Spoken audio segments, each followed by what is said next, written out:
이단들은 은혜를 방탕한 것으로 바꾸며 예수 그리스도를 부인하는 자들입니다. 한마디로 주님의 은혜를 악용하여 무율법주의나 율법 폐기론으로 흘러간 사람들입니다. 영은 선하고 순수하며 신비적인 데 반해 육체, 물질은 악하고 타락한 것이라는 이원론적 사상입니다. 이 세상은 하나님에 의해 창조된 것이 아닌 저급한 조물주에 의해 만들어졌다고 주장합니다. 급기야는 예수님의 성육신을 부인하게 됩니다.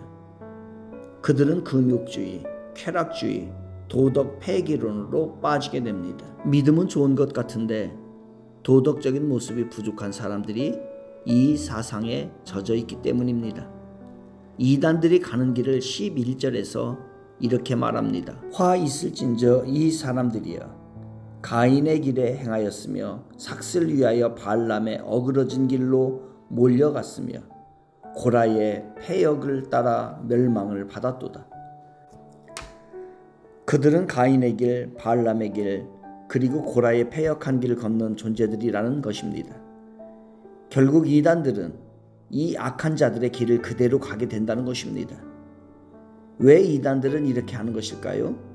뭐가 잘못된 것일까요? 6절에서 이렇게 말합니다. 또 자기 지위를 지키지 아니하고 자기 처소를 떠난, 자기의 지위를 지키지 않고 자기 처소를 떠난 존재들이라고 밝히고 있습니다. 즉 자기 본분을 망각한 자들이라는 것입니다. 분수를 지키지 못하고 타락한 세력들이라는 것입니다. 우리의 주인은 예수님이십니다. 우리의 주인이신 예수님의 다스림을 받아야 합니다. 그것이 우리의 지위이고 자리입니다. 우리의 주님이신 예수님의 다스림을 받고 그 다스림으로 사람들을 다스려야 합니다. 그런데 예수님의 다스림을 받지 않고 다스리려고만 합니다. 먼저 다스림을 받아야 합니다. 그리고 나서 다스려야 합니다. 내가 하나님의 다스림을 받지 않고 다스리려고 하기에 문제가 생기는 것입니다. 내가 교회의 다스림을 받지 않고 다스리려고 하기에 문제가 생기는 것입니다. 가정이 하나님의 다스림을 먼저 받아야 가족의 구성원들이 행복한데 가장이 권위만 내세우기에 갈등이 생기는 것입니다. 그러기 위해 우리가 가야 할 길이 하나 있습니다. 그것은 주화주입니다. 주화주가 무슨 뜻입니까? 주도권 아래에서의 주도권입니다.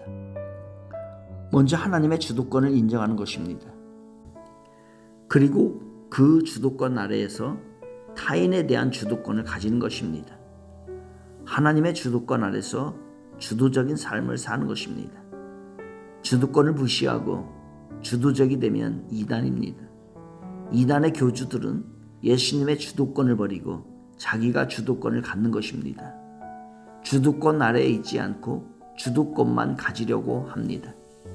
성령의 사람은 하나님의 주도권을 인정하는 사람입니다. 그리고 그 주도권을 가지고 세상을 다스리는 사람입니다. 주화주, 주도권 아래에서의 주도권. 주화주의 사람은 겸손한 사람입니다. 그리고 하나님의 축복으로 세상을 다스리는 사람입니다. 주화주의 사람이 되시기를 주님의 이름으로 축원드립니다.